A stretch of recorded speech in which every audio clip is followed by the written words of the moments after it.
नमस्कार, आप देख रहे हैं साधन स्पेशल और मैं हूं आपके साथ रविंद्र सिंह। उत्तर प्रदेश के कद्दावर नेता, साथ ही प्रदेश के कैबिनेट मंत्री और सुर्खियों में रहने वाले आजम खान इस वक्त चर्चाओं में हैं। दरअसल एक चैनल के जरिए स्टिंग ऑपरेशन में आजम खान पर सनसनीखेज आरोप लगे हैं। आरोप मुजफ्फरनगर हिंसा को लेकर है। हालांकि प्रेस कॉन्फ्रेंस करते हुए आजम खान ने स्टिंग ऑपरेशन को झूठा करार दिया है और स्टिंग करने वाले चैनल को दो टूक जवाब देते हुए कहा कि टीआरपी के चक्कर में प्रदेश की शांति ध्वस्त करने की एक शर्मनाक कोशिश है। आजम खास पेशकश में आजम खान के जरिए स्टिंग पर उठाए गए सवाल को लेकर चर्चा करेंगे। हमारे साथ इस वक्त स्टूडियो में मौजूद हैं माधुरी सिंह, राजनीतिक संपादक साधना न्यूज की। मैम, बहुत बहुत स्वागत है आपका। तो आइए शुरू करते हैं अपनी खास पेशकश, स्टिंग पर सवाल। स्टिंग ऑपरेशन में खुद मुंह में बात डाली है दरोगा जी के, कहा है कि क्या आजम खान ने भी इसमें कोई सिफारिश की है। जब टीवी पर दिखाया है तो अपनी आवाज पर बीप लगा दी है।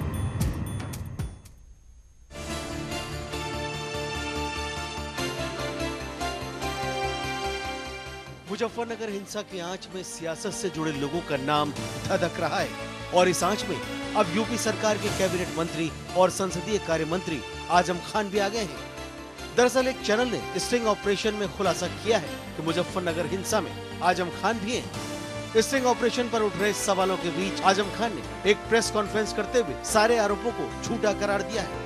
आजम खान के मुताबिक कुछ चैनल टीआरपी की दौड़ में प्रदेश और जनता के साथ खिलवाड़ कर रहे हैं। साथ ही आजम खान ने कहा कि वो कोई सफाई नहीं देंगे क्योंकि वो दोषी है ही नहीं। हमारा कोई लेना देना नहीं है।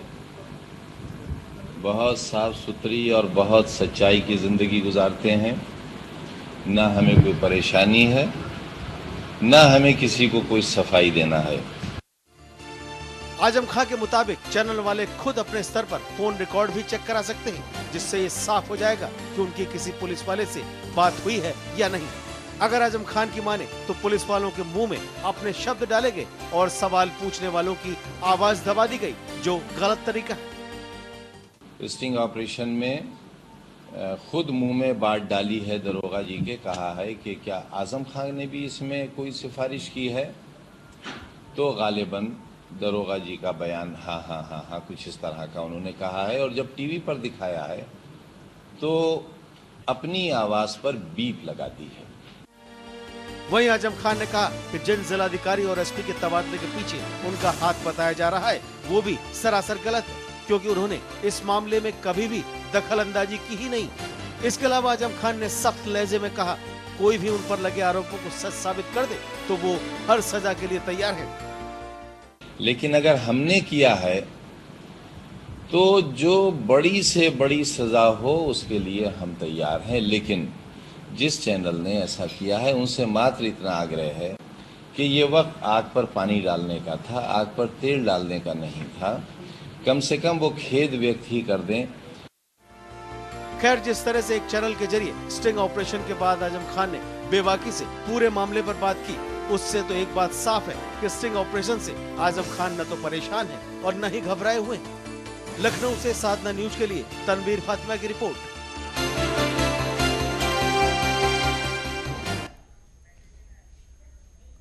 समझना होगा, आजम खान ने स्टिंग ऑपरेशन करने वाले निजी चैनल पर सवाल उठाते हुए कहा है कि यह सारा खेल टीआरपी का है। आजम खान ने पत्रकार के प्रोफेशनलिज्म पर सवाल उठाते हुए कहा कि चैनल के रिपोर्टर ने दरोगा से बातचीत के दौरान बिना किसी के संदर्भ में यह कह दिया था। ये अपने आप में सवाल है। हम माधुरी सिंह जी हमारे साथ हम मौजूद हैं।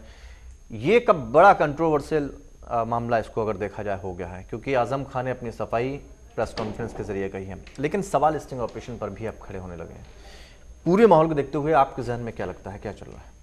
देखिए, पहले तो सरसरी तौर पर ये नहीं कहा जा सकता है कि पूरा जो स्टिंग ऑपरेशन है वो फर्जी है, लेकिन जो सवाल उन्होंने उठाए हैं आजम खान साहब ने, वो सवाल भी जो है बेहद उचित सवाल हैं। उन्होंने कहा कि रिपोर्टर ने, जहां तक संदर्भ की बात थी, उस पुलिस अधिकारी की बात थी, दारोगा की बात थी, तो वो सरसरी तौर पर अपनी बात वो कहे जा रहा था, वो कुछ और बातें कर रहा था, लेकिन रिपोर्टर ने उसको बीच में रोककर रिपोर्टर ने ये कहा कि क्या इस मामले पर आजम खान साहब प्रेशराइज कर रहे थे। तो वो सरसरी तौर पर जिस तरीके से थानेदार साहब अपनी बात रख रहे थे वो रखते चले गए और उनकी हाँ में हाँ मिलाया। इसके बाद रिपोर्टर का जो दूसरा सवाल था नवींद्र, रिपोर्टर ने कहा कि आप कुछ नहीं कहेंगे, जो हो रहा है होने दो। यानी ये बात उन्होंने आजम खान के बारे में कही कि आजम खान ये कहना चाह रहे थे कि जो हो रहा है वो होने दो। इस पर फिर जो दारोगा थे उनका जवाब था कि हाँ, कहा कि जो हो रहा है होने दो, यानी जो हो रहा है हाँ हाँ हुआ। लेकिन ये हाँ हाँ हुआ ये एक बहुत ही बड़ी बात थी। किस संदर्भ में दारोगा साहब कह रहे थे, किस फ्लो में वो बातों को, परिचर्चा को आगे ले जा रहे थे, और कहां से ये बीच में सवाल निकल आया और ये जवाब में उन्होंने हाँ हाँ कर दिया। ये हाँ हाँ तो उन्होंने कर दिया, लेकिन जहां तक आजम खान साहब ने रिपोर्टर की विश्वसनीयता पर सवाल उठाए, उनके प्रोफेशनलिज्म पर सवाल उठाए, ये अगर बात दारोगा साहब खुद कह रहे होते, आजम खान साहब का खुद उन्होंने नाम लिया होता, या वो खुद खुलासा कर रहे होते कि मेरे पास उनका फोन आया था, उन्होंने मुझे ऐसा करने को कहा, वैसा करने को कहा, तो ये मानी जा सकती थी कि कुछ हद तक जो है रिपोर्टर जो है वो अपनी बात नहीं कहना चाह रहा है, ये दारोगा के मुंह की बात है। लेकिन जब आप आउट ऑफ प्रोपोर्शन, बिना किसी संदर्भ के किसी एक नेता का नाम लेते हैं। दूसरा सवाल, बात ये कही जा रही है पूरे स्टिंग ऑपरेशन में कि लखनऊ के इशारे पर हुआ। ये बात जो है जायज दिखती है इस तरीके से कि लखनऊ के इशारे पर हुआ, क्योंकि अब तमाम करीब आधे दर्जन पुलिस अधिकारियों का जो है पूरा प्रकरण, उसमें आप देखिए तो कई बातें उनकी भी सामने आई है। बड़े बड़े पुलिस के आला अधिकारी उसमें हैं और वो कह रहे हैं कि पॉलिटिकल प्रेशर में हुआ। उनकी बातों को नजरअंदाज नहीं किया जा सकता। लेकिन अगर रिपोर्टर ये कहना चाहते हैं कि लखनऊ में सिर्फ एक नेता है और उन नेता साहब का नाम आजम खान है और सिर्फ उन्होंने ही ये उन्हीं के इशारे पर हुआ, ये कहीं पर जो है बात सच साबित नहीं होती। लखनऊ में और भी तमाम समाजवादी पार्टी के बड़े नेता हैं, आजम खान साहब से भी ज्यादा बड़े बड़े नेता हैं, तो नाम उनका क्यों नहीं लिया गया, नाम इनका क्यों लिया गया, ये एक सवाल खड़ा होता है। बिल्कुल, सवाल कई हैं, उन सवालों के हम जवाब भी तलाशने की कोशिश करेंगे। लेकिन आपको बता दें कि आजम खान ने स्टिंग ऑपरेशन करने वाले निजी चैनल पर सवाल खड़े किए हैं। उन्होंने ये भी कहा कि सारा खेल टीआरपी का है। आइए सुनते हैं क्या कहना है।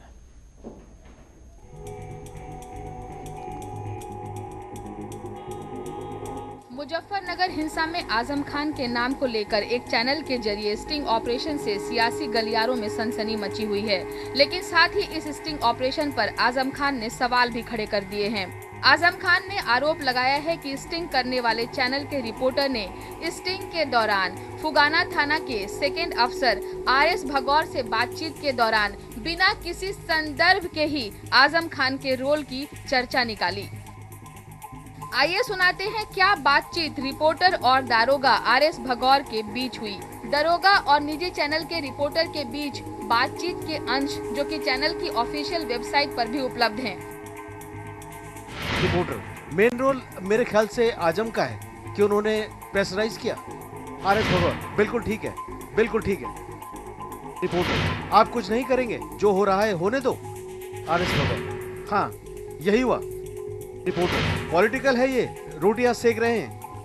RS भगौर जी हाँ, सब रोटियां सेक रहे हैं। तो सुन लेना आपने बातचीत, सब कुछ यहाँ रिपोर्टर महोदय कहलवा रहे हैं और दारोगा साहब हाँ में हाँ मिला रहे हैं। सच तो ये भी है कि जब निजी चैनल ने खबर का प्रसारण किया तो रिपोर्टर का ऑडियो दबा दिया गया और दारोगा को ही यह कहते हुए सुनवाया गया कि सब कुछ आजम खान ने करवाया है। शायद यही वजह है कि आजम ने इस तरीके से रिपोर्टर के प्रोफेशनलिज्म पर सवाल दागे हैं और बहस को दो तरफा मोड़ दिया है।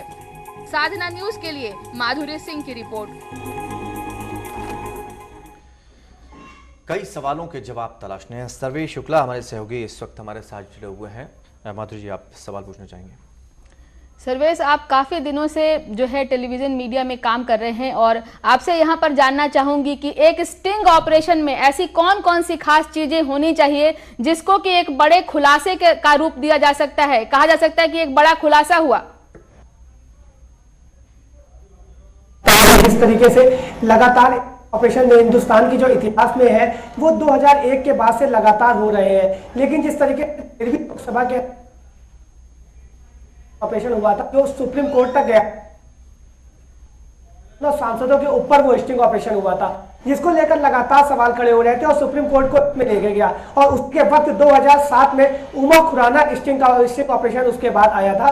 जो उमा खुराना का स्टिंग ऑपरेशन था उसमें एक गाइडलाइन इशू की गई थी जिसमें कहा गया था कि किसी भी नोन या आप जो एक इंपॉर्टेंट पर्सन होता है उसकी जिस तरीके से फंसाने की कोशिश की जाती है उसके ऊपर एक गाइडलाइन उन्होंने पूरी निकाली थी। वो एक स्टिंग ऑपरेशन चैनल ने 13 पन्नों की एक गाइडलाइन सुप्रीम कोर्ट ने निकाली थी। उस गाइडलाइन के अंदर बिल्कुल साफ मेंशन है कि जब तक कि जो आरोप है उसके खिलाफ पुख्ता सबूत नहीं होते हैं या जो पीड़ित है वो जब अपने तो को नहीं कबूलता है तब तक उसे स्टिंग ऑपरेशन नहीं माना जाएगा। इसके अलावा उन्होंने इस गाइडलाइन के अंदर एक बात यह भी कही थी सुप्रीम कोर्ट ने, जो 2.3 इनका कॉज है उसके अंदर वो लिखी भी हुई है। उसके अंदर उन्होंने साफ साफ लिखा था कि जिस तरीके से पूरी तरीके से जब कई बार ऐसा होता है कि हाँ में हाँ मिलाई जाती है और कई बार ऐसा भी होता है कि बातों को अपनी तरफ से जो पीड़ित पक्ष होता है बिल्कुल सर्विस यहीं पर आपको रोकना चाहती हूँ कि हाँ में हाँ मिलाई जाती है। यहाँ भी जो पत्रकार हैं, जो रिपोर्टर हैं, उन्होंने एक तरीके से दारोगा से ये कहलवाना चाहा, अपनी ओर से ही नाम लेके उनसे सहमति लेनी चाहिए कि वो उसके नाम पर मुहर लगा दें। बिल्कुल माधवी, जिस तरीके से लगातार ये बात आ रही है कि दरोगा के यहाँ पर कहलाने की कोशिश की गई थी कि वो पूरी तरीके से मोहर लगा दे या उसके नाम पर मोहर लगा दे। अगर आपको याद होगा कि जो माधवी का मुझे माफ करिएगा, जो खुराना वाला केस था वो 2007 में जिसके जो चैनल था उसको करीब 13 दिन के लिए बैन करना पड़ा था सुप्रीम कोर्ट के ऑर्डर से। ये किसी उसमें नहीं थे। सुप्रीम कोर्ट ने उसी की गाइडलाइन के आधार पे कहा था कि जो लगातार होता आ रहा है कि ब्लैकमेलिंग का केस कहा, उन्होंने सब जो ब्लैकमेलिंग का जिस तरीके से दौर शुरू हुआ है स्टिंग ऑपरेशन के माध्यम से, इसको रोकने के लिए वो खुद जो आरोपी है वो खुद जब तक वो पूरी बातों को अपने शब्दों में बयान नहीं करता है तब तक के लिए किसी भी तरीके से स्टिंग ऑपरेशन को खुलासा या उसको मान्य नहीं माना जाएगा। बिल्कुल सर्वेश, इसको खुलासा नहीं कहा जा सकता क्योंकि खुलासे के लिए तमाम और तथ्य भी चाहिए। जैसे कि खुलासे के लिए चाहिए कि उस व्यक्ति का ऑडियो हो, वीडियो हो या वो कहीं सीधे तौर पर कोई दखल कर रहे हो, इसका कोई प्रमाण हो। तो कोई भी पुख्ता प्रमाण नहीं है। लेकिन यहाँ पर आजकल आप देखें स्टिंग ऑपरेशंस के जरिए कई तरह की मनमानी हो रही है और किसी को भी सिर्फ एक नाम लेने से कोई व्यक्ति जो है आरोपी नहीं हो सकता और इस तरीके से उसके करियर के साथ या उसका जो फ्यूचर है या जो उसका बैकग्राउंड है उसके साथ खिलवाड़ नहीं किया जा सकता। बहुत शुक्रिया आपका। ये एक बड़ा सवाल भी बनता है कि उस तरह से जो खुलासा हुआ है उसमें तमाम तरह के प्रश्न मीडिया पर भी आने वाले वक्त में उठेंगे और नेताओं पर तो उठेंगे, लेकिन दंगे के पीछे अगर इस तरह के सच अगर सामने लाए जाते हैं तो ये कितना बड़ा घातक हो सकता है, ये भी हम माधुरी समझना चाहेंगे। देखिए, ये एक ऐसा सब्जेक्ट था जो कि बहुत ही सेंसिटिव था। खुद आजम खान साहब के बयान को अगर आप ध्यान दें, उन्होंने जो प्रेस कॉन्फ्रेंस कही कि उसमें कहा कि ये वक्त जो है आग पर पानी डालने का था, तेल डालने का नहीं था। मैं समझती हूँ कि इस स्टिंग ऑपरेशन ने जाहिर तौर पर कुछ खुलासे किए हैं और कुछ खुलासों पर जो है संदेह नहीं है और मैं ये भी नहीं कहती हूँ कि ये स्टिंग ऑपरेशन जो है वो पूरी तरीके से फर्जी है। लेकिन सवाल यहाँ पर है कि इंटेंशन स्टिंग ऑपरेशन का कहीं न कहीं यहां पर जाकर रुक जाता है कि किसी एक खास नेता को दागदार बना दिया जाए और पूरी सरकार को जो है बेदाग साबित कर दिया जाए, या कहें तो दूसरे इस स्टिंग ऑपरेशन के पीछे यह भी समझना चाहिए था कि अगर ये स्टिंग ऑपरेशन इस तरीके से सामने लाया जाता है तो किन पॉलिटिकल पार्टीज को फायदा होगा।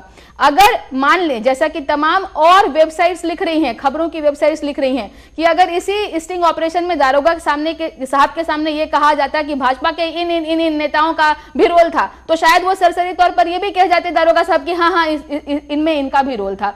तो ये हाँ कितना महत्वपूर्ण है, कितनी गंभीरता से लिया गया है, इस पर सवाल खड़े होते हैं। दूसरा, दारोगा साहब के क्रेडेंशियल्स पर भी सवाल खड़े होते हैं कि क्या दारोगा साहब जो है उनको इस बात की जानकारी है कि वो खुफिया कैमरे पे बात कर रहे हैं। इस तरीके की गैर जिम्मेदारी भरी बातें कई लोग समाज में करते रहते हैं और उसको आप स्टिंग का रूप दे करके उसको एक बहुत बड़े खुलासा का रूप नहीं दे सकते जब तक कि कोई ठोस तथ्य या प्रमाण नहीं हो। जैसा कि आजम खान साहब ने खुद ही कहा कि इस तरीके की घटना से पहले या ऐसा कुछ करने से पहले मैं मर जाना पसंद करूंगा, लेकिन मैं ऐसे बयान नहीं दे सकता या इस तरीके का काम नहीं कर सकता। तो जाहिर तौर पर जिस तरीके से उनके ऊपर सवाल उठे हैं, उनका बचाव जो है कहीं ना कहीं ये सवाल खड़े करता है कि क्या वाकई जो रिपोर्टर है वो निष्पक्ष है, क्या वो सिर्फ समाजवादी पार्टी के तमाम और बड़े नेताओं पर कोई आंच नहीं आने देना चाहता, या वो किसका फायदा कराना चाहता है, इस पर भी सवाल खड़े होते हैं। बिल्कुल, सवाल अब मीडिया पर भी खड़े होंगे कि इस तरह के जो ऑपरेशंस होते हैं, क्योंकि ये यहाँ सिर्फ एक रिपोर्टर की बात नहीं आएगी,